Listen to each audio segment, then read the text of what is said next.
Bola.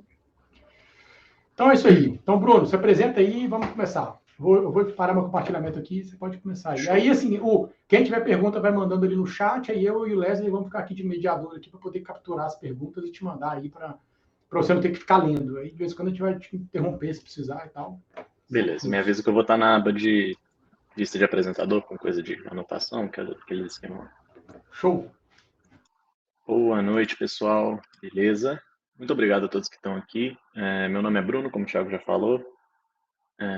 Eu trabalho tanto para AppMasters, sou desenvolvedor JavaScript lá com o Thiago, está até escrito errado ali na apresentação, mas, enfim, trabalho com o Thiago tem alguns anos já. Trabalhamos de forma intermitente, já fiz bastante projeto com ele. Também sou CTO e co-founder da Spaceship Foundation, que é uma empresa que está sendo criada aqui de Juiz de Fora. Sou eu e mais alguns empreendedores aqui da cidade e também pessoal que é animado com a tecnologia. E nosso projeto inicial é essa galeria de arte, a NFT Art Gallery ali, mas a gente está desenvolvendo outros projetos em paralelo.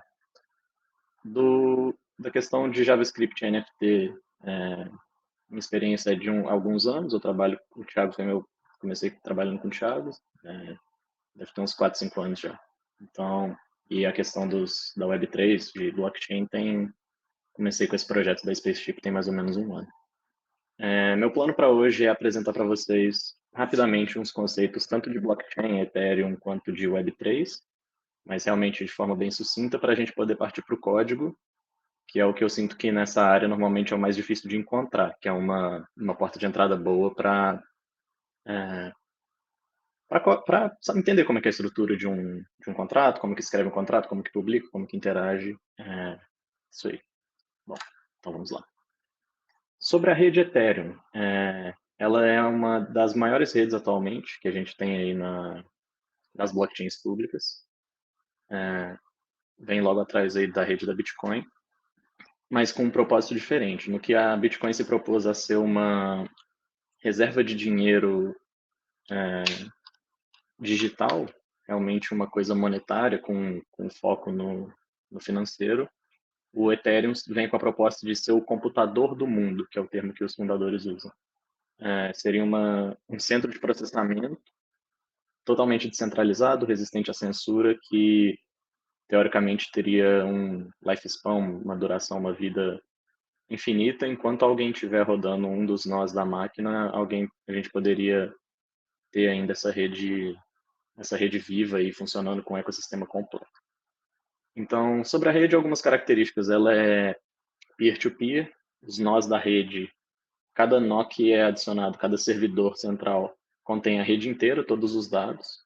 Ela é uma única instância global, eles falam que é um singleton global, e esse estado ele é compartilhado e sincronizado entre esses nós da rede através de um sistema de consenso, que é até uma das coisas que realmente traz uma dor a mais para o sistema, né? Que a forma de consenso utilizada hoje em dia pela rede Ethereum é a do por favor, que é uma prova de trabalho, literalmente traduzido prova de trabalho. Só que para a geração e o cálculo que requer para gerar ela, realmente o gasto energético é muito alto. Então, é uma das maiores críticas, que é um dos maiores problemas que a gente tenta resolver. Em contrapartida, ela oferece uma forma de execução de lógica de código e de também gerenciamento financeiro totalmente descentralizado e sem necessidade de um terceiro, de uma outra opinião, né? Por exemplo, hoje em dia, se você precisa de um empréstimo, você tem que ir numa instituição, aquilo tem que ser aprovado. Isso as redes blockchain que rodam os smart contracts, elas possibilitam que isso seja tanto público quanto trustless, né? Não precisa de uma terceira fonte. Deixa eu só ver mais notas aqui. Em questão de funcionamento de blockchain mesmo, como é um estado global, e esse estado tem que ser sincronizado eventualmente entre as máquinas, também tem que ter um mecanismo de levar as alterações até esses nós. Essas alterações de estado são chamadas as transações, E essas transações são agrupadas em blocos. Então, várias mudanças no estado geral da blockchain são agrupadas em blocos. Cada pessoa que está submetendo uma transação precisa pagar um valor para aquilo ser executado, como é um sistema, entre aspas, sem dono. Para a rede rodar, você paga para quem está disposto a pegar aquele trabalho e executar. Esse trabalho, quem executa esse trabalho são os mineradores, os miners, e o pagamento deles é feito numa taxa que recebe o nome de gas.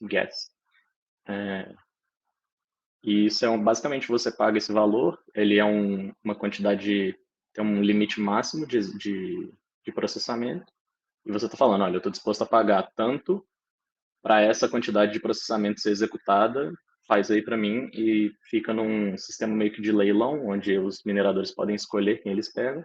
Então, esse preço desse gás varia, dependendo do tráfego da rede, dependendo tem uma certa mecânica que funciona também internamente entre os mineradores, eles conseguem aumentar o limite de gás da rede, então meio que fazer a rede aceitar cargas maiores a cada vez, mas isso é um pouco mais específico. Como eu estava falando, de processamento mesmo, o processamento e a execução desse código é feita no que é chamado a Ethereum Virtual Machine, ou EVM, que é o termo mais comum de ser encontrado. E aí funciona nesse esquema. Os usuários submetem as transações, sugerindo, dispostos a pagar um certo valor por ela. Isso são agrupados em blocos, esses blocos são minerados, o processo de mineração que envolve a geração desse proof of work. E com isso é submetido para os nós, um bloco validado validam todas as transações, são agrupadas, então o nó só recebe aquele bloco e a única função dele é só meio que acoplar aquela nova informação ao estado da máquina, né? Como vocês estão vendo ali no setinhas indicando. E aí esse estado que chega primeiro em inevitavelmente ele chega em só um dos nós, esses nós vão espalhando esse estado até que a maior parte das máquinas está com esse mesmo estado compartilhado e é considerado validada essa mudança. Esse mecanismo de gás, ele é utilizado para evitar um caso de processamento infinito. Como a máquina EVM, ela é o que é chamado de uma máquina de Turing quase completa, ou seja, ela é limitada somente por essa mecânica de gás. Ela tem essa limitação porque imagina que essas máquinas de Turing têm uma certa limitação que é de que caso você não consegue, na real, não sei se é específico da máquina, mas bom, programas de máquinas de Turing têm um problema de você não consegue saber quando ele termina sem executar aquele programa. Então, imagina que você chega, sobe um código lá que dá um loop infinito e não tem nenhuma quebra de estado. No que você manda essa transação que vai ficar permanentemente processando, você trava a rede inteira, porque você trava um dos nós, você consegue travar vários nós, e o estado da rede nunca progride. Então, fica sempre naquele estado parado e travado. A linguagem de programação mais famosa utilizada para desenvolver os contratos, que é o que realmente roda nessas EVMs, é a linguagem Solidity, que é o que eu vou fazer uma certa demonstraçãozinha para vocês aqui hoje. Ela é uma linguagem orientada a objetos, né? Os objetos centrais são os contratos, e ela tem uns certas questões interessantes. Aqui tem uns exemplos de sintaxe e também uma overview simples do estado da arquitetura de uma EVM. E a definição da classe base mesmo é a classe com o nomezinho contrato, que está aqui na esquerda. Você declara um contrato falando contract e o nome daquele contrato. Dentro dele, no nível de classe mesmo, as variáveis que você define, elas vão ficar em armazém físico, elas vão ficar em disco. Então, por exemplo, nesse exemplo aqui, essa variável booleana, ou esse número inteiro aqui, eles ficariam realmente no disco, e é um espaço realmente reservado para aquele contrato, fica compartilhado em todas as máquinas, como eu já falei. As variáveis também podem ter modificadores de acesso, como em muitas outras linguagens. Você pode ter ela ser pública, que aí quer dizer que o acesso é generalizado. Ela pode ser externa, que aí você não consegue nem utilizar dentro do contrato, ela é externa, então só para fora. Ela pode ser interna e ela pode ser privada. A distinção entre interna e privada, se não me engano, é que privada é só para aquele contrato.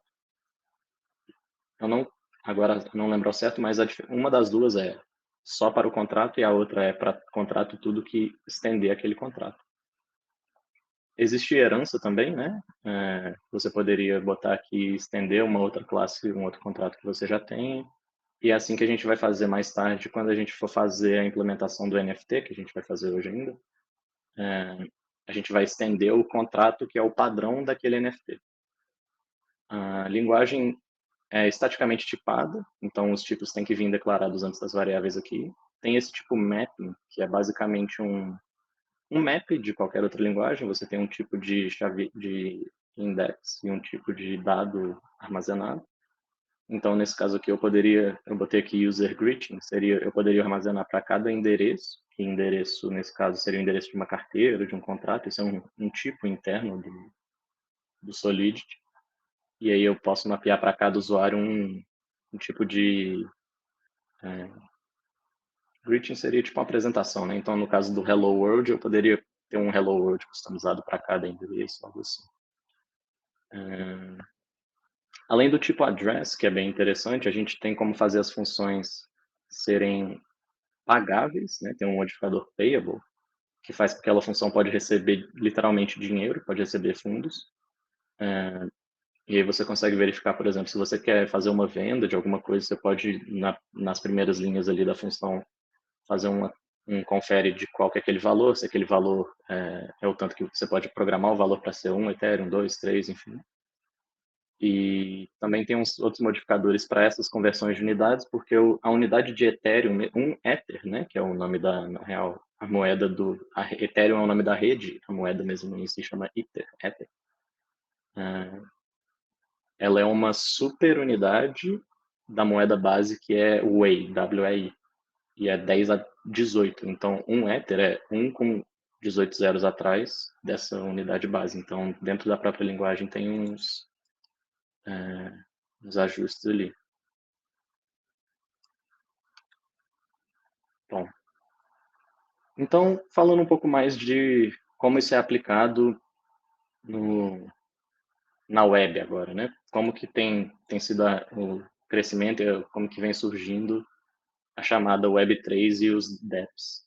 Bom, Web3 é somente um nome que está sendo utilizado muito para distinguir. Perdão. É o nome que estão dando para meio que a mudança da rede para o foco voltando para o usuário utilizando tecnologia blockchain. Se não me engano, a Web 1.0 era focada em usuário, a 2.0 focada mais em serviços, Facebook, redes sociais, e aí a Web 3.0 é nesse foco de blockchain.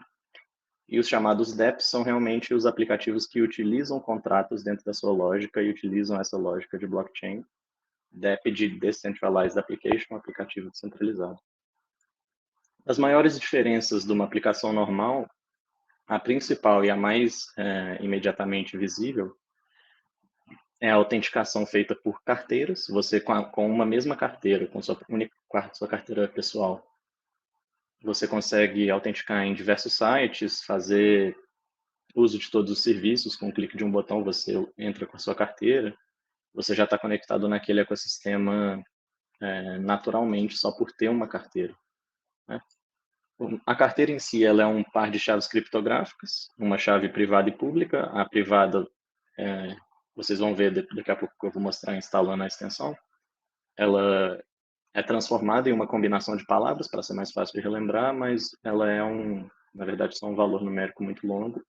E ela é basicamente a chave mestra da sua carteira. Você não pode expor aquilo, perder aquilo de forma alguma.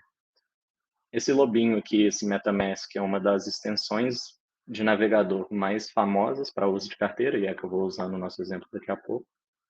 E é recomendado sempre usar o link oficial do MetaMask, porque no Google, procurando no Google, já aconteceu do pessoal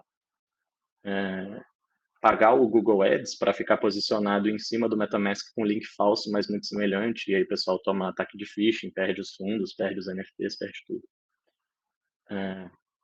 Das outras diferenças aplicativos descentralizados para os normais é que todos os dados são do próprio usuário. Então, os dados, os NFTs, por exemplo, são da sua carteira, mas os dados ficam na rede e é impossível de aquilo ser alterado de forma forçada, ou então, mesmo que a empresa feche e não. A única forma que eles conseguem alterar aquilo é destruindo o contrato, mas raramente isso acontece. Alterar o contrato não é possível. O contrato, uma vez que ele está, que ele foi, que ele está na blockchain mesmo, né? Que ele foi, me deu branco na palavra, mas que ele passou numa transação e sofreu deploy na blockchain, ele não pode ser mudado. Isso é bom e ruim, porque é bom porque você tem uma transparência, aquele código fica ali independente da empresa por trás. Se for uma lógica de utilidade, você pode subir aquilo e outras pessoas podem fazer uso do seu contrato, é bem bacana.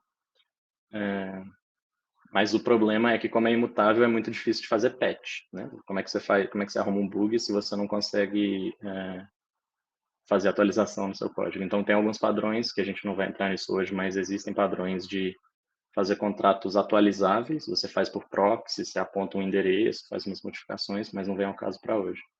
Fica aí só a citação.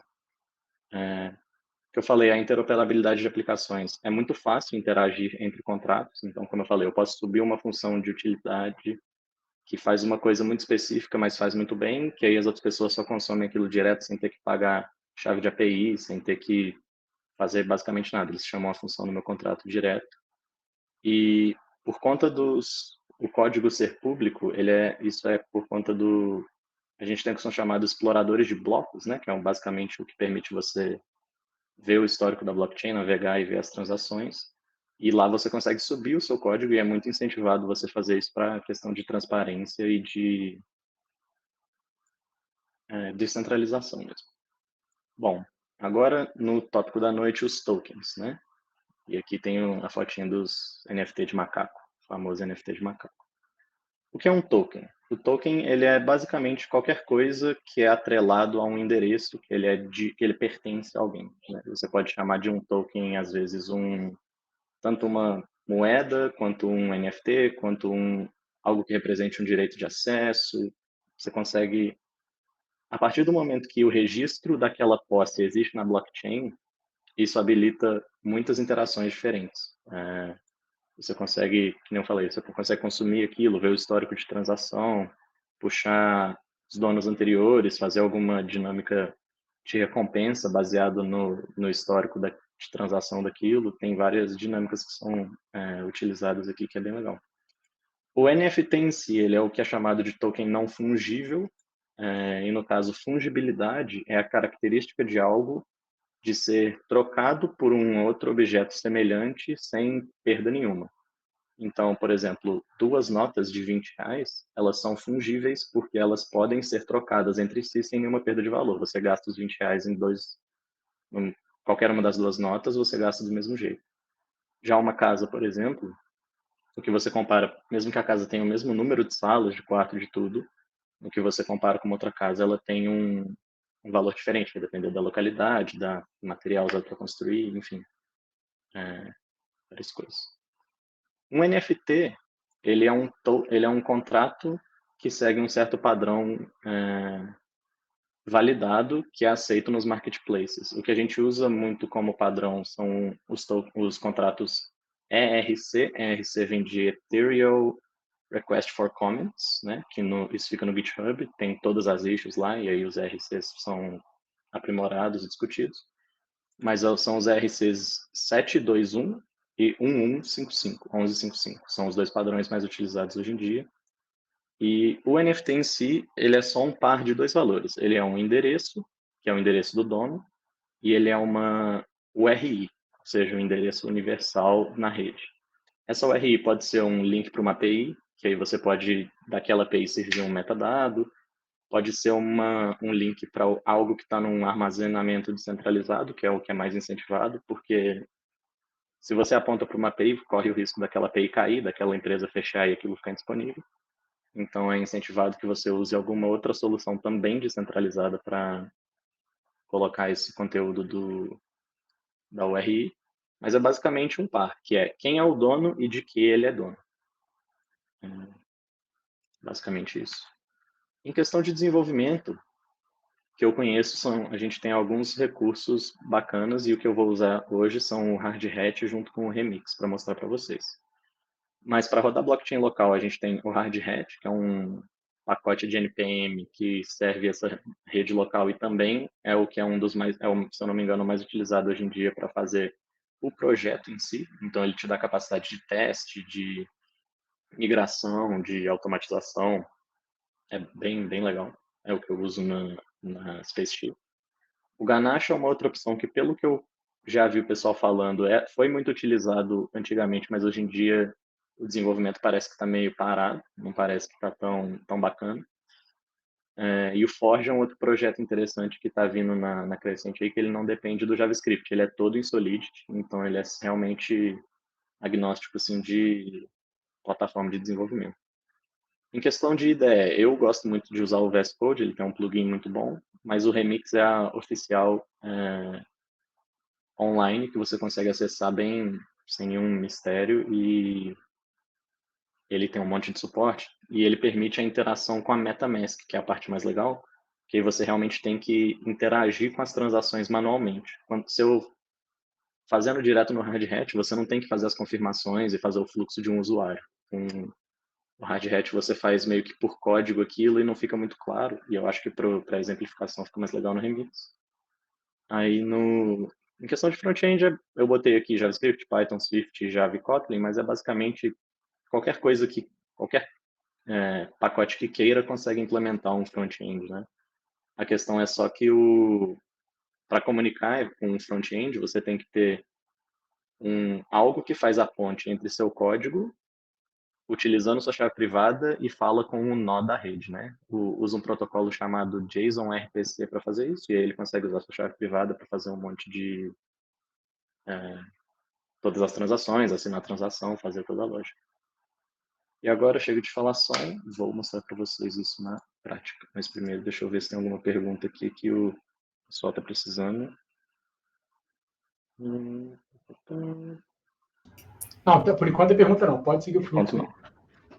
Agora é a hora da verdade. Perfeito, hora da verdade. Bom, estou aqui, galera, com um perfilzinho rosa lindo, sem nada instalado, realmente só um profile do Chrome novo aqui sem nada. E eu vou começar instalando o MetaMask. Como eu falei, sempre pelo site oficial, é metamask.io. Se você digitar no Google, caramba, ele aparece, mas eu não recomendo digitar no Google, eu prefiro ir direto. Eu acho que eles removeram, realmente aqui não tem, mas antes já chegou a ter uns ads aqui em cima e não foi muito legal. Download now para o Chrome, tem para iOS e Android, instalar MetaMask. Para o exemplo de hoje, eu quero deixar isso bem claro, eu vou expor a chave privada que eu vou gerar para todos que estão presentes, ou seja, qualquer um que se desse ao trabalho de anotar e aplicar essa chave no próprio MetaMask teria acesso a essa carteira, ou seja, essa carteira não vai ser uma carteira que eu vou usar depois disso, e é muito importante que se você, na hora que for fazer isso, confira que você não está compartilhando tela, não tem ninguém gravando, de preferência, anotar a chave que eles vão as informações que vão ser dadas aqui num pedaço de papel, numa coisa offline, não é legal mesmo colocar isso num Google Drive, tirar um print e subir para algum cloud storage, isso é um problema de segurança bem grande, você corre risco realmente de perder o dinheiro que você colocar, os seus NFTs, qualquer coisa. Dito isso, com o MetaMask instalado, vamos lá. Caso você esteja instalando de novo, já tenha uma chave privada, você pode ir nesse passo aqui, mas para o nosso passo aqui, vamos criar uma nova. Quem já tiver carteira, pode ir mandando no chat, Thiago, se você puder capturar essas carteiras, eu vou fazer uma graça no final aqui da apresentação. Quem quiser criar agora, é só ir seguindo esses passos, mas óbvio, não expor a chave privada para os outros, né? Beleza. Eu vou botar uma senha aqui. Essa senha, ela não é atrelada à sua carteira, ela é a senha da extensão. Ela vai te pedir essa senha quando você clicar para abrir ela a primeira vez, depois de algum tempo, só para realmente, caso alguém entrasse no seu computador e ainda tivesse uma certa senhazinha de segurança. Aqui é a chave privada que eu falei, essa é da minha conta. Qualquer um de vocês que copiasse isso aqui e entrasse aí no navegador de vocês teria acesso a exatamente a mesma conta que eu. E ele te pede para confirmar isso aqui depois. Então, vamos lá. Sheriff, like, switch, because lecture has been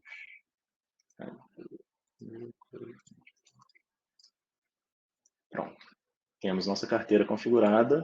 Estamos conectados na rede principal da Ethereum. Agora, eu vou abrir aqui o Remix. Remix, como eu falei, é a ideia online da própria organização do Ethereum. Eles dão suporte para isso. E ele facilita bastante a nossa vida quando a gente quiser e ter essa interação bem na mão com o contrato, por assim dizer. Em questão de ambiente de desenvolvimento local, agora eu vou mostrar isso aqui para vocês, mas primeiro eu quero mostrar só uma outra coisa. Eu não vou usar a rede Ethereum porque, primeiro, Ethereum é caro e, segundo, é só cara, eu não tenho nenhum para gastar agora. Mas eu vou usar a rede de teste da rede Polygon, que é uma paralela, né? Ela funciona com os mesmos, roda, ela é no ambiente a gente vê muito falar que é compatível com EVM, né? Que ela roda a mesma lógica do Ethereum. Então, para o nosso propósito aqui, ela funciona bem. E existem, como essa aqui, ela não é a rede oficial da Polygon, ela é a rede de teste dessa Polygon, que é a rede Mumbai. Aqui, como você pode ver, está com esse tagzinho ali. A rede oficial seria sem esse link aqui primeiro. Esse site que eu estou abrindo aqui, ele é o que é o explorador de bloco. Eu vou mostrar ele para vocês mais daqui a pouco. Isso aqui que eu estou fazendo é só para eu pegar na minha carteira. Eu preciso ter a informação da rede cadastrada para eu poder, para eu poder interagir com ela. Então, eu sei que nesse site aqui tem esse botãozinho que ele já preenche os dados ali todos para mim, já faz todo O endereço que o o pessoal tem que mandar, então, é da rede principal ou dessa rede aí? O endereço é o mesmo. Se vocês criarem a carteira, a mesma carteira funciona tanto na Polygon quanto na Ethereum. Funciona de boa. Vou fazer estragando a surpresa, um certificadozinho de participação em NFT para quem tiver aí, quiser receber. E esse vai ser na rede Polygon, não na rede de teste. Vai ser na rede principal da Polygon, só que ela para operar é muito mais barata.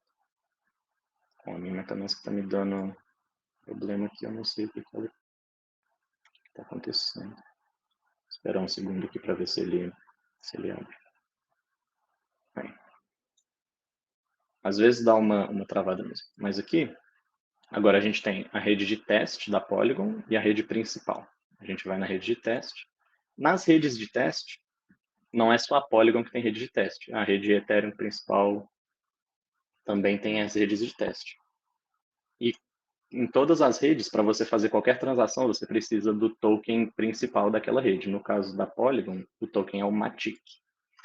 E aí, para você conseguir esse dinheiro que, bom, não tem como comprar, porque é dinheiro de mentira, tem o que é chamado de faucets, que é como se fosse uma torneira, né? Que você pega uma gotinha de dinheiro ali para você poder interagir. E aqui eu vou usar minha carteira para pegar o dinheiro nessa faucet aqui do Mumbai. Aí é só entrar o endereço aqui, da Submit.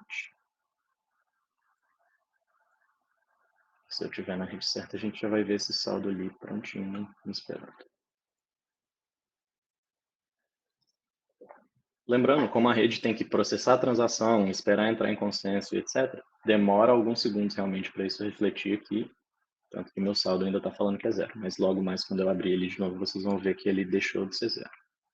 Voltando agora para o Remix, a gente tem aqui alguns contratos que ele dá de exemplo, e eu vou usar eles mesmos só para mostrar o Block Explorer. Depois eu vou mostrar a rede local, que é muito mais rápido de rodar quando você está tudo no seu computador.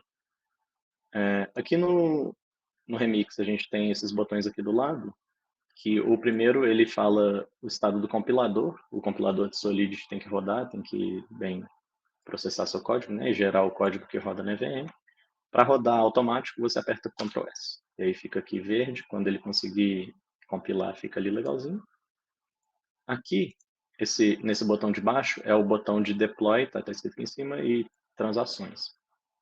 Eu quero que o Remix use a rede que eu estou conectado na minha carteira, e não uma rede de teste. Para fazer, aqui ó, meu saldo já refletiu lá que a gente pegou aquele dinheiro da Faucet. Eu clico aqui e clico em Injected Web 3. Esse Injected Web 3 é literalmente a sua extensão de carteira, no meu caso aqui o MetaMask. E aí ele vai pedir permissão. Isso aqui seria basicamente eu fazendo login. Todo site que te pedir para conectar a carteira vai ser algo parecido. Ele está falando, ó, o site está te pedindo para conectar e ele vai estar pedindo essas permissões aqui. Ver seu endereço, seu saldo e suas transações. Você aprova, está conectado. Agora, falando um pouco mais do contrato aqui, esse é o contrato mais básico que tem. Ele é o contrato de storage, ele tem uma variável interna, que é um número, e duas funções. A primeira função você altera esse valor que está armazenado, e a segunda função ela é uma função view, ou seja, ela é uma função que não faz alteração nenhuma no estado da blockchain. Então ela roda de graça, o que é ótimo. Ela só te retorna esse valor, você consegue ler valores sem pagar para transações. Você consegue, para escrever, que você tem que fazer essas alterações mesmo. E aí, para a gente subir esse contrato nessa rede que a gente está aqui agora, como eu já apertei aqui, ó, Ctrl S, ele compila. Aqui, depois vai ter mais opções, mas aqui no caso você tem que selecionar qual contrato. Você clica Deploy. E aí ele vai pedir para você pagar a taxa da rede para subir esse contrato na rede de teste. Aí aqui ele te fala quanto que é o gás. O gás, lembrando, é a taxa de operação da rede. Então, por ser uma rede pública que é executada meio que on demand, né, quando você requisita, você tem que pagar essa taxa de transação. Ela é minúscula. Na rede da Polygon é bom por isso, ela é muito barata Bom, barato demais, eu tenho que alterar o preço. Deu um erro aqui, não sei se deu para ver. Deixa eu mostrar aqui primeiro, é verdade. Mas aqui embaixo, ó, tá falando que a transação tá underpriced, tipo, eu tô querendo pagar muito pouco pela transação. Mas a gente consegue alterar isso na extensão ali direto. Clica nesse botão de editar. Aumenta o valor, aí vai realmente mudar para um valor um pouquinho maior. Clicando em confirmar, ele deve ir. Se ele não for, eu altero na mão para um valor maior ainda, e aí com certeza vai.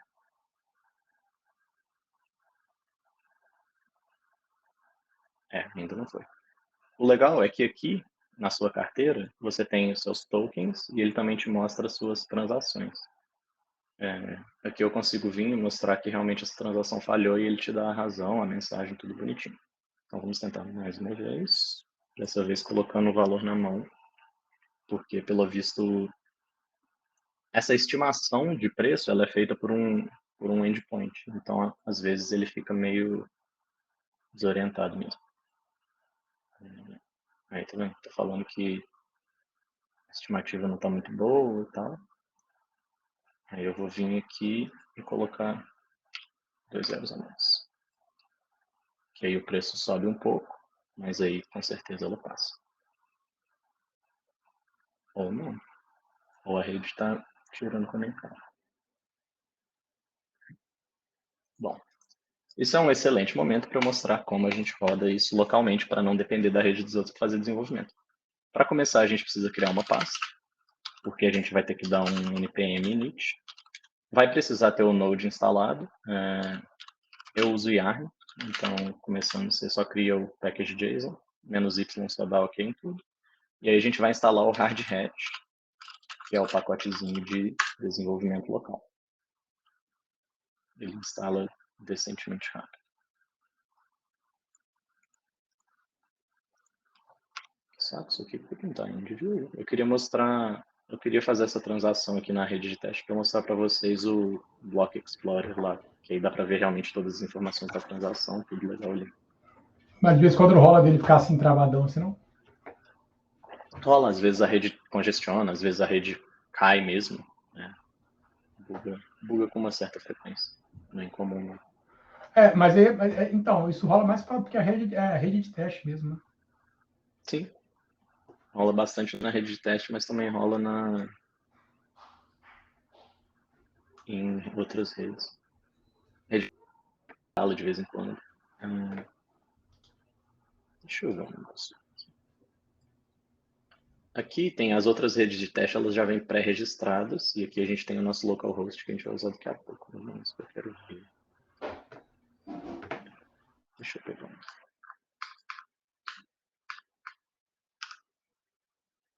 Deixa eu ver se baixou aqui, na verdade. Já. Aí a gente vai rodar aqui npx hardhat node. E o comando hardhat node, ele vai começar uma rede aqui. Na verdade, perdão, pulei um passo.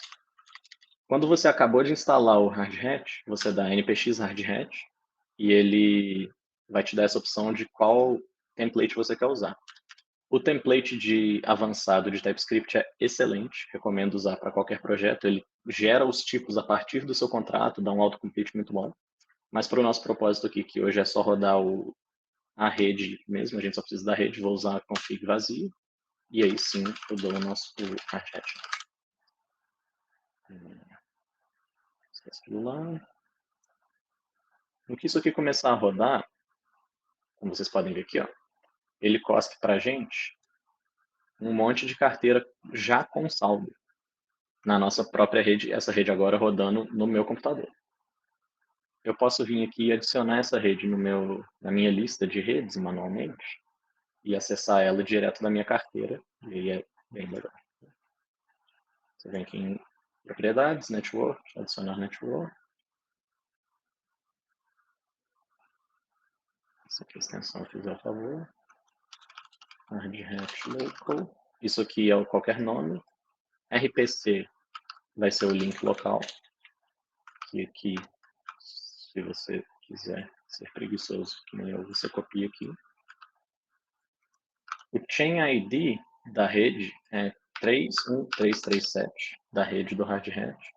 E o símbolo dela, você pode dar qualquer símbolo, eu vou dar ETH porque é o que eu estou acostumado a usar, basicamente. Mas o símbolo pode mudar.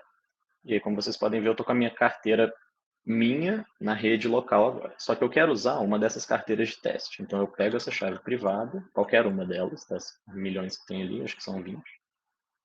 E aí eu vou na função de importar. Aqui. Import. Agora sim, eu estou com a minha conta com meu saldo de 10.000 etéreos. E agora, se isso aqui não funcionar, eu vou achar bem esquisito. Deixa eu só garantir que eu estou na rede certa, que eu mudei ele.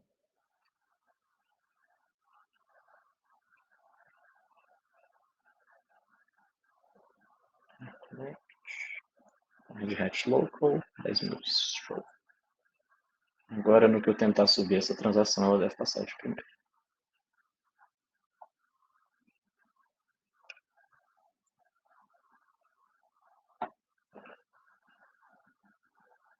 Pronto. E aí a gente vê aqui também, ó, a gente tem um log de que subiu esse contrato. E agora, a verdadeira razão de que eu gosto do Remix para demo. Ele tem uma interfacezinha aqui super intuitiva, super ótima para usar para você prototipar rápido seus contratos. Então aqui a gente tem duas funções. Nossa função de store, que vai alterar essa variável number que está na nossa memória. Ela é pública. E a única coisa que ela faz é alterar esse valor. E a nossa outra função de retrieve.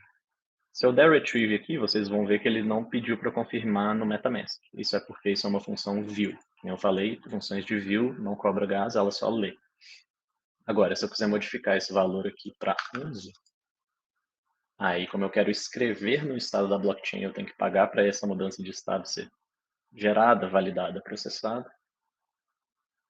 Ele me dá a transação aqui já montada bonitinho, eu confirmo e fica tudo certo.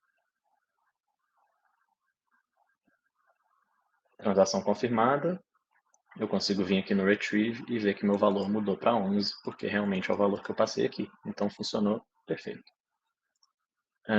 Show. Deixa eu apagar os que estão aqui e aí eu vou começar um outro contratinho só para mostrar duas coisinhas a mais que eu acho bacana de mostrar. E aí a gente parte para NFT. Tem problema, Thiago? Como é que estou de tempo? Não, tô de boa, vamos de fluxo aí. Show de bola.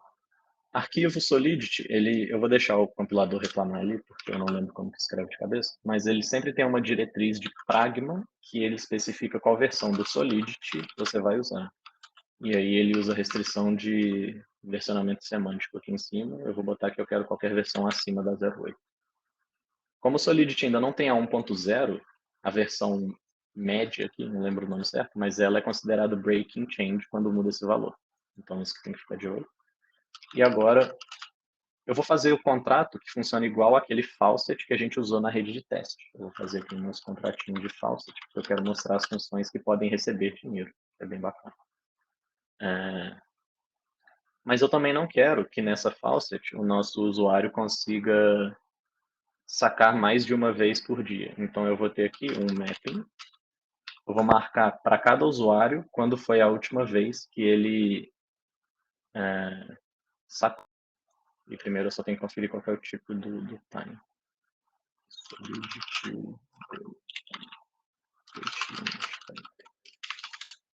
Porque eu não lembro de cabeça. Eu acho que é int.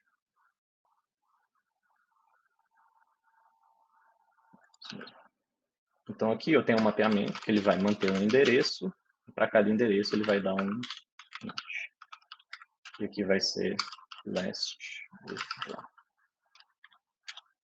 Nossa função de faucet, ela vai ter duas funções, e eu já explico por quê, mas a primeira é a de saque. Então, function, para declarar uma função que começa com function, depois withdraw e o int. Passando de parâmetro, eu vou falar que eu quero receber um amount, e essa função ela é pública. Mas eu não quero que a pessoa possa sacar também um valor grande demais. Então eu vou restringir com a diretriz require. Essa diretriz aqui ela recebe um booleano aqui dentro. Então eu vou falar, eu quero que meu amount seja menor ou igual a 0.1. Lembra como eu falei que a unidade iter, que é a unidade ether, né, padrão, ela é 10 a 18? 1, 2, 3, 4, 5, 6, 7, 8, 9, 10, 11, 12, 13, 14, 15, 16, 17, 18. Isso aqui é um iter. Só que para a gente não sofrer escrevendo isso, a própria linguagem tem um modificador iter, que a gente consegue usar direto. Então eu quero que a pessoa possa, no máximo, pedir para sacar 0.1 iters. E aqui eu posso dar uma mensagem de erro. Não seja ganancioso. Caso essa condição falhe, ele vai dar essa mensagem de erro para a gente. Com isso, eu preciso saber para quem eu vou mandar esse dinheiro. Isso é fácil de descobrir, porque a gente tem uma variável global, que é a variável message, MSG, que ela contém vários campos diferentes sobre quem que está submetendo a transação, qual que é a transação, qual bloco essa transação está rodando. Mas, em específico, eu quero o endereço. E aí, só que para o endereço poder receber transação, ele tem que ser do tipo address payable. E aí eu vou falar que aqui o recipiente vai ser o meu message.sender, só que convertido para payable. Dentro do parênteses aqui, payable, que aí eu consigo transferir. Aí eu venho aqui e faço recipient.transfer amount. Só que além disso, eu quero que o last withdraw do nosso usuário seja, deixa eu só confirmar como que faz, para pegar o now.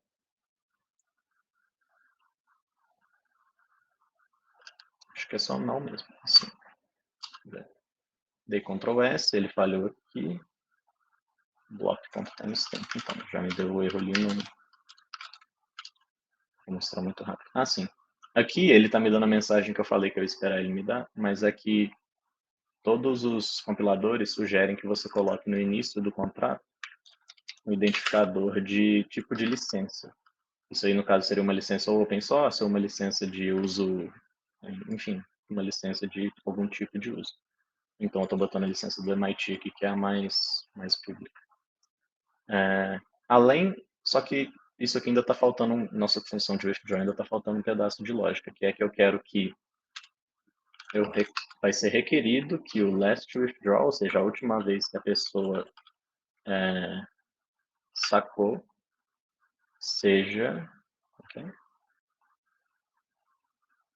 menor do que o nosso tempo atual menos um dia. Se não me engano é assim.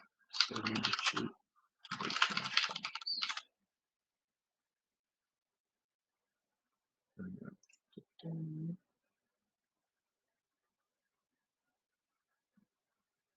Base plural. Vamos ver se está tudo certo. Dei Ctrl S, ficou verdinho ali, quer dizer que compilou. Então, ó, modificador de data, tem os modificadores de currency, né, de dinheiro, é bem legal. Só que tem um problema. Nosso contrato não consegue receber nenhum dinheiro. Deixa eu mostrar isso para vocês, que no que eu subir ele aqui e conseguir tentar enviar, ele vai dar erro. Só você está na carteira certa. Estou. Eu vou subir aqui o nosso contrato na rede local. Selecionei o contrato de faucet, clico Deploy.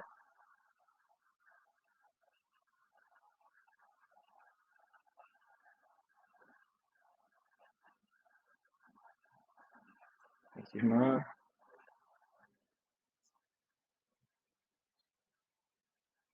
Pronto, nosso contrato de faucet está aqui. Para ele ter dinheiro para enviar para os outros, eu tenho que primeiro enviar dinheiro para ele. Né? Então, eu vou vir aqui na minha carteira e tentar enviar dinheiro para o endereço dele. O endereço dele fica aqui do lado, e esse botão de copiar, ele copia o endereço para a gente. Para enviar dinheiro no MetaMask, tem esse botão de Send aqui, bem óbvio, usando na cara ali. E aí você cola o contrato, eu vou mandar 10 ETH para ele. No que eu clicar em confirmar, a nossa transação falha. Fala que nossa transação ficou sem gás, mas não é exatamente isso que aconteceu. Para um contrato receber algum valor, ele tem que ter uma função de receive, que ela é payable, ou seja, ela pode receber fundos, e ela é externa, ou seja, não pode ser acessada de dentro do próprio contrato. Ela não precisa ter mais nada aqui dentro, porque a tag payable, ela faz que qualquer valor que chegue, o valor que chega, ele chega como message.value. Ele é adicionado direto no saldo do próprio contrato. E eu vou fazer uma função aqui também pública. Essa aqui não precisa, eu vou fazer só para a gente poder ver, que ela retorna balance, acho que é isso. E aqui ela tem que, como ela retorna, eu tenho que especificar que ela retorna returns, balance deve ser 20.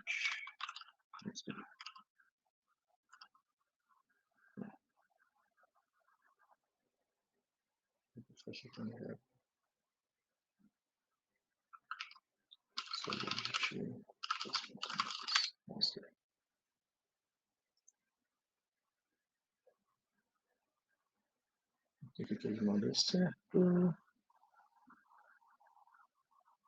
Ah, tá. Foi proibido.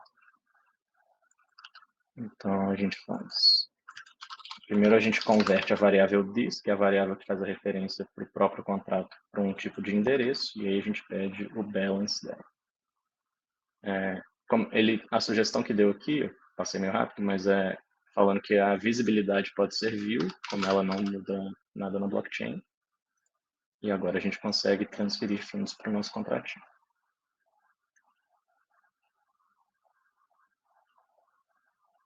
E ver quanto de dinheiro tem nele.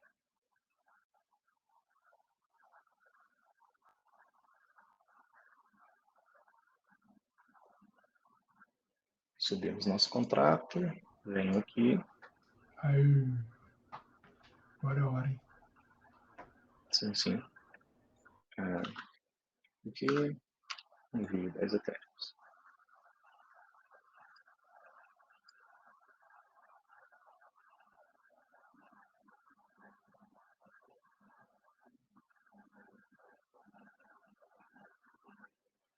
Foi aqui, acontecendo. Eu ainda fiz isso antes para confirmar se deu certo de cada lado.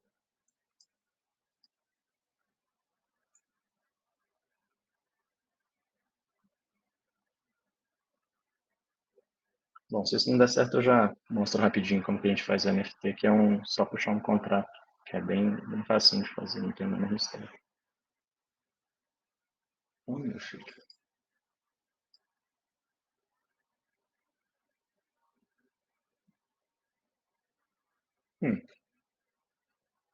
Última tentativa, se não der certo, eu...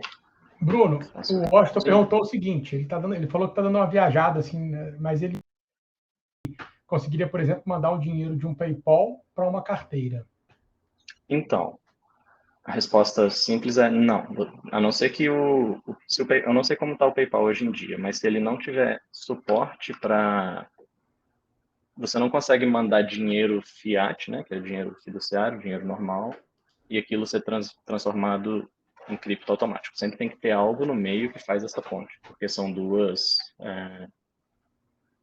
universos meio que diferentes. Então, existem gateways de pagamento que você consegue transferir um dinheiro e ele é convertido, numa exchange, por exemplo, numa coisa assim, ele funciona. Mas dinheiro cripto e fiduciário são, a não ser que construído uma ponte, coisas separadas. Consegui transferir o dinheiro, clicando aqui em Balance, a gente vê que mudou aqui. Eu vou copiar esse valor. Lembrando, eu mandei 10 Ethereums, então se eu tirar 2 zeros, eu tenho 0.1. A nossa função de saque deve funcionar.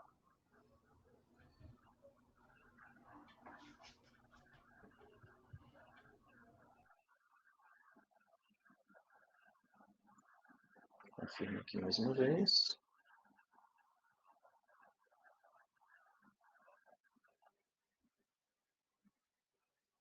A função executou certinho. Confiro o balance, vejo que modificou, então eu realmente consegui receber o pagamento aqui. Só para mostrar para vocês que os cheques funcionam, se eu adicionar um 0 ou mudar aqui para tipo 9,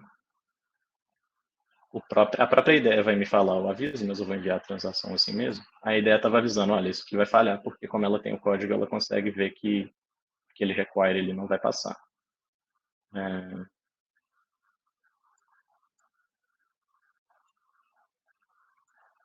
No botão, deixa eu clicar em você. Isso aqui está meio instável. Bom, mostrei já o que eu queria mostrar de básico de contrato. Tipo de mapeamento, função pública, transferência, função que dá para pagar. Apareceu aqui, ó.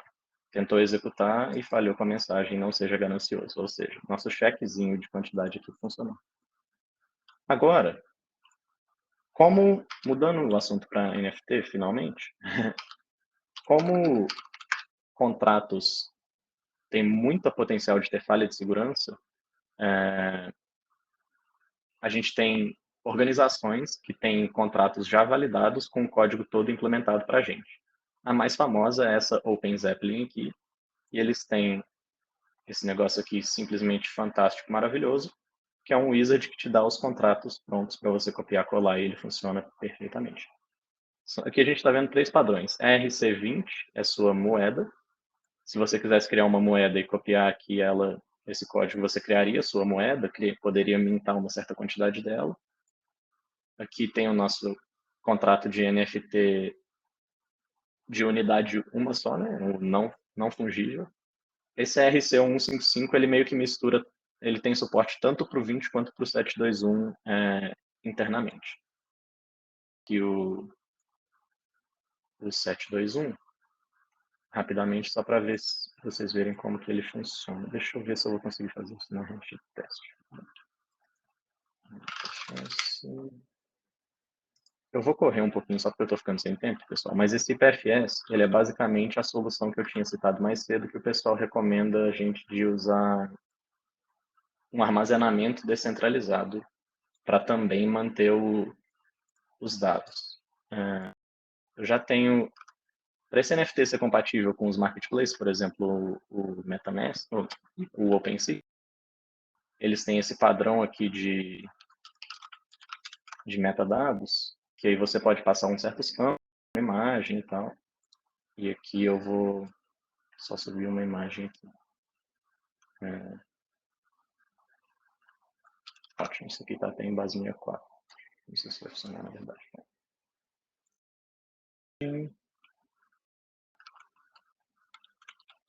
Na verdade, deixa eu fazer o seguinte. Como já está chegando no final, eu já deixei apontado aqui prontinho, numa outra aba. Isso aqui é o nosso contrato de um certificado de participação. Eu já subi os metadados, já subi a imagem, já testei, já sei que funciona bonitinho. E agora eu vou subir ele aqui na rede Polygon para poder distribuir para quem quer receber. Manda aí, então. Temos 12 participantes, então vou mudar aqui nossa quantidade para 12. Não, mas só quem mandou o endereço aqui foram 3. É bom que vai ficar mais valioso aí. Vou aumentar 12 que o pessoal que assistiu, se quiser pedir depois, pode vir pedir. Como não tem como criar mais depois, eu não falei, mas as funções têm construtores também, funciona igual a qualquer outra linguagem orientada a objeto. E aí, como eu estou usando o padrão, isso aqui eu estou estendendo o padrão de NFT RCU155, porque esse eu vou aumentar várias unidades, todas iguais. Então, eles vão ser fungíveis, né? Mas vai ser ainda um NFT. E aqui é um contratinho que o metadado que eu já vou. E lembra de uma coisa, que quando faz o deploy do contrato e depois modifica ele, aí a gente não consegue fazer o deploy dele e manter o mesmo endereço dele, não, né? Tem padrões de projeto para fazer isso, mas Aí você tem que fazer, entendi, implementar um padrão para poder garantir que você tenha sempre o mesmo endereço, mas aí você vai ter vários deploys, né? Isso, você vai ter, é meio que uma casca, né? Você vai ter um endereço base e você vai mudando um ponteiro para o contrato de implementação. Entendi. Estou aqui criando o nosso NFTzinho. Vamos ver. Tem um bocado de código aqui a mais, mas isso é só para sugestão da própria OpenSea, né? Aqui agora a gente pega o nosso endereço, vem no OpenSea.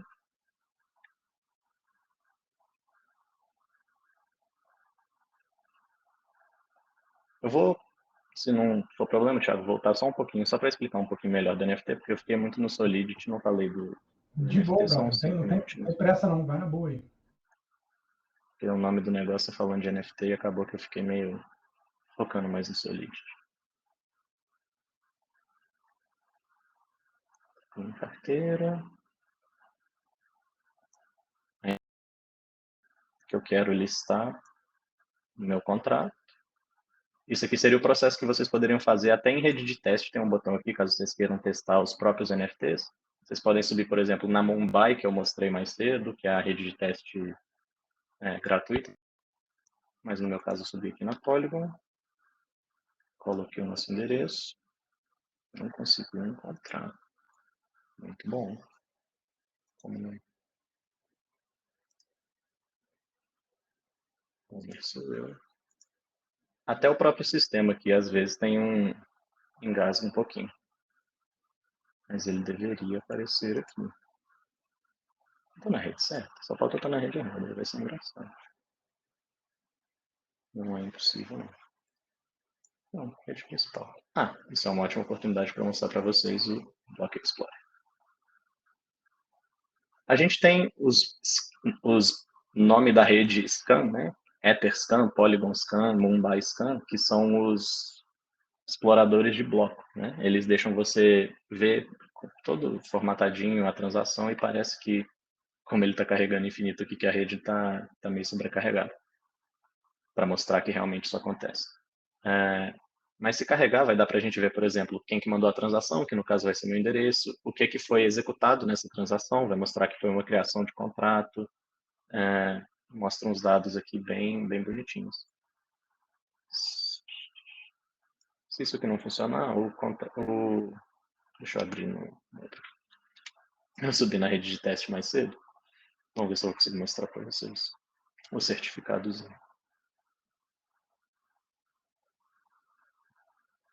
Tá tudo morrendo.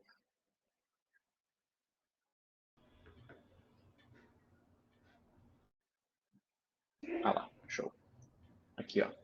Esse aqui é exatamente o que eu tive que enviar para a rede para criar esse contrato e para poder subir os nossos certificados.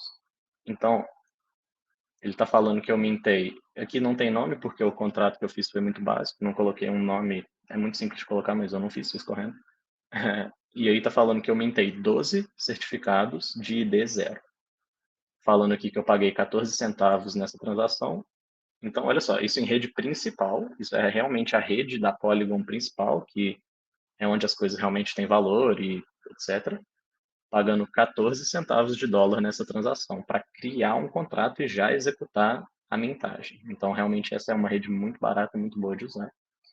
Se a gente for no nosso contrato aqui, tem como subir o código-fonte, e aí ele gera uma interface que dá para interagir, chamar as funções do contrato aqui direto, que fica bem legal.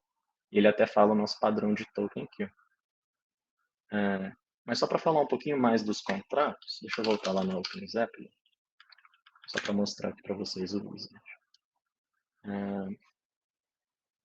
Ele disponibiliza aqui para a gente vários padrões desse NFT, e o mais comum é esse de Auto-Increment ID, né, que você pode ir mintando. Então, por exemplo, se você fosse fazer uma coleção que seus usuários pagam para mintar, você colocaria essa opção aqui e teria uma função de mint que as pessoas podem, tipo, do mesmo jeito que eu restringi eu não sei se eu estou com a aba aberta aqui ainda, que eu restringi, você poderia aqui, verificar que na sua mensagem chegou um certo valor, então você pode exigir que a pessoa pague um certo valor para rodar aquela função, fazer a mintagem. Tem como você fazer seu contrato ser pausável, que aí ele trava o sistema de lock mesmo, né? Você chama a função pause, ele altera um estado interno do seu contrato e nada mais funciona, literalmente, nenhuma outra função é executável. Aqui, eles têm a questão da upgradabilidade, né? Que você consegue ir atualizando o seu contrato. Só que ele até te fala aqui que para você configurar isso, é bom você ter o projeto local na sua máquina e realmente ser dono do seu código, versionar ele bonitinho, ele te dá esses avisos. Mas o próprio wizard aqui dos caras já te dá o padrão de contrato upgradável e tal. Só para mostrar para vocês se funcionou, vamos ver se carregou aqui às vezes. Essa aqui é a minha carteira, esses são os meus NFTzinhos. Isso aqui na rede principal mesmo. Tem um que é de um grupo de desenvolvedores, uma comunidade de desenvolvedores parecida com o GDG. Isso aqui é meio como se fosse meu certificadinho, né, de que eu faço parte dela, bem legal. Deixa eu ver se eu vou conseguir puxar nessa coleção aqui agora. Aqui, apareceu já, não precisei nem puxar. Ele chega com um nome bugado, porque eu não... Bugado não, mas aleatório, porque eu não especifiquei nada, mas deixa eu mudar o nome aqui rapidinho só para ficar legal. E aí eu distribuo seus certificadinhos em NFT de participação.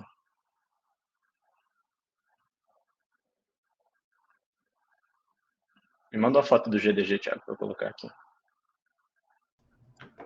Tá, vou te mandar o link do... Show.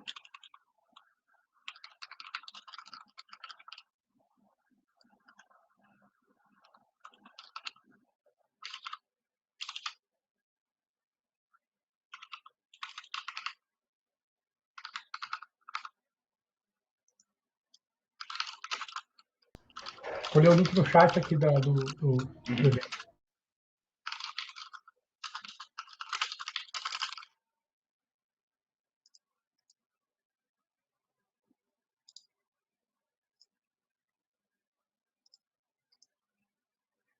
Tem uma quadrada, que é só o logo. Acho que isso não vai ficar muito boa, não. Bem, quadrada... Pronto, aqui não tem, não. Tem só o emblemazinho do próprio Google, assim, do GDG. Pode ser? Deixa eu mandar aí. Resolução meio baixa, mas... Não. Só para fazer uma graça aqui. Tá, só um segundinho.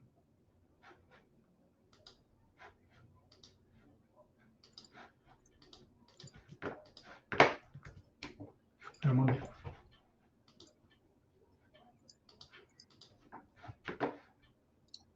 Show, perfeito. Aí, pessoal, enquanto eu vou resolvendo aqui, em questão do NFT mesmo, o que pega mais dele é o metadado. Estruturar o metadado para ter os seus dados da forma que você quer, para conter a imagem, para ter suas propriedades, sabe? Aquilo é o que realmente pega mais. Qual que é o link do GDG, Thiago? Só para eu já colocar aqui também. GDG, deixa eu mandar aqui. gdgjf.github.io.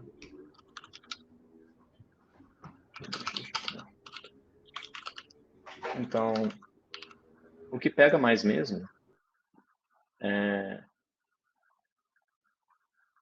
montar os metadados é o mais difícil. Porque aí você, se quiser fazer uma coisa muito dinâmica, você tem...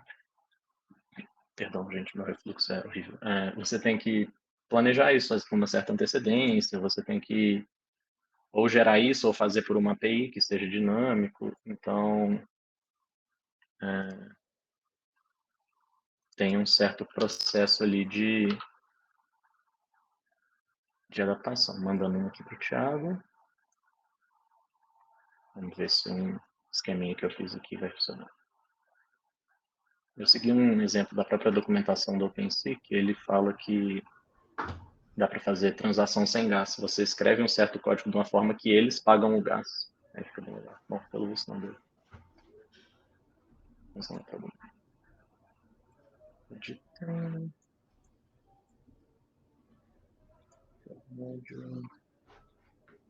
Parece que está meio bugado. Não sei se é o MetaMask ou a estimativa de gás, mas ele não está dando um resultado muito legal, não. Alguma pergunta, pessoal? Eu posso mostrar também o OpenSea, o padrão de metadados dele. Que aí vocês também já têm uma referência de como montar isso. Mas é bem... não é nada muito complicado, não. É descrição, nome...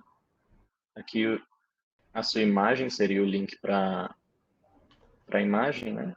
Realmente, aqui no caso eles estão usando HTTPS. Para esse que eu subi, eu usei o IPFS que eu citei. Então ele está num armazenamento descentralizado, ele é um armazenamento peer-to-peer, que funciona de uma forma meio louca, mas ele funciona legal, o IPFS.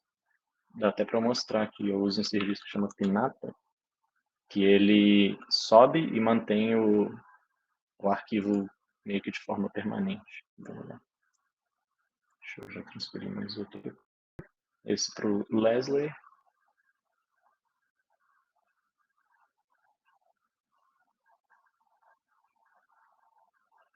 Eu tenho que mostrar mesmo, né, porque é bonitinho. Mostrei quanto que ele carrega, deixa eu ver aqui no Pinata.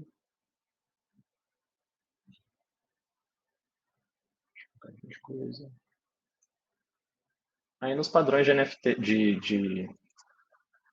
de metadados, você consegue definir as propriedades aqui. É isso que o pessoal usa em coleções de NFT para, por exemplo, fazer roupinhas diferentes, para fazer personagens diferentes. Eles põem junto na hora de gerar a imagem, quanto na propriedade, eles colocam essas propriedades geradas ou aleatoriamente ou geradas antes, e aí dá para fazer de um jeito bem legal.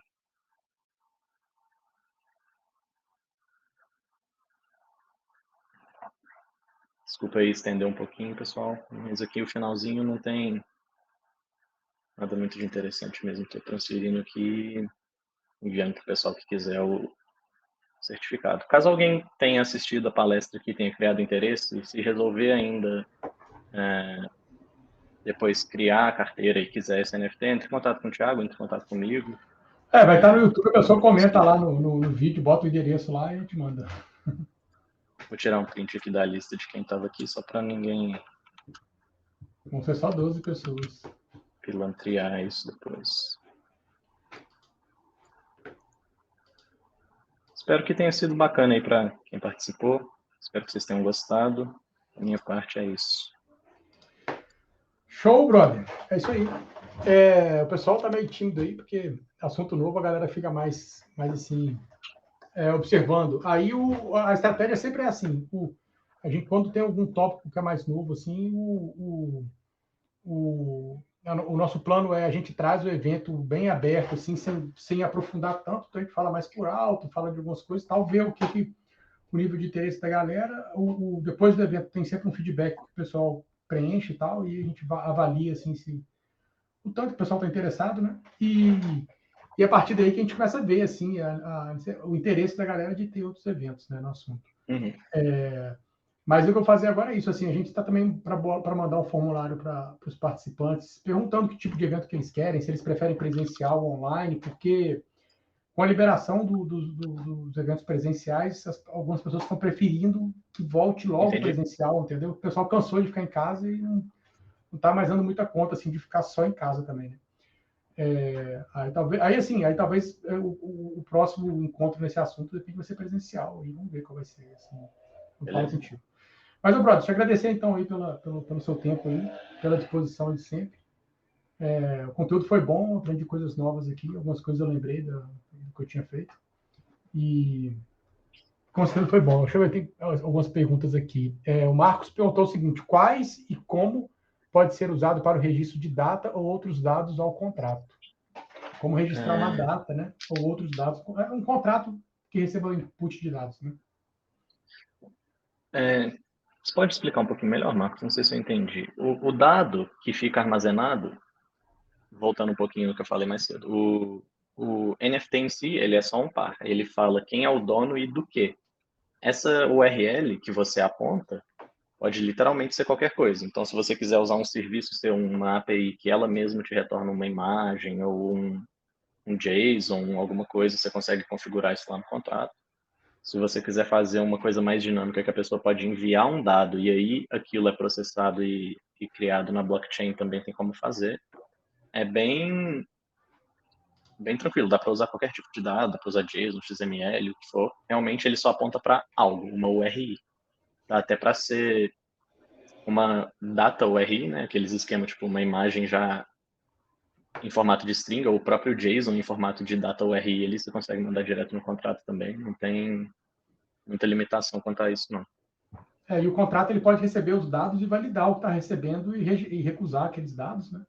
Sim. E só ir para frente se tiver tudo de acordo, né? E a partir dali ele efetivar, né? Sim. Show! Mais perguntas aí, Marcos? Se quiser mandar, manda agora, hein? Perfeito. Parece fantástica. Parabéns, obrigado. O Marcos gostou. Legal, Valeu. Marcos. Bom que você gostou. Pessoal, então é isso. Então, valeu aí, obrigado a todos pela presença. Eu vou. Amanhã eu vou subir para o YouTube esse vídeo, vou disponibilizar aí para o Bruno, e quem não está aí hoje vai receber o link. A galera costuma assistir online. Na verdade, os eventos que a gente subiu, teve mais gente assistindo no YouTube nos dias seguintes do que no encontro ao vivo, porque muita gente está estudando de noite ou está cansado, né?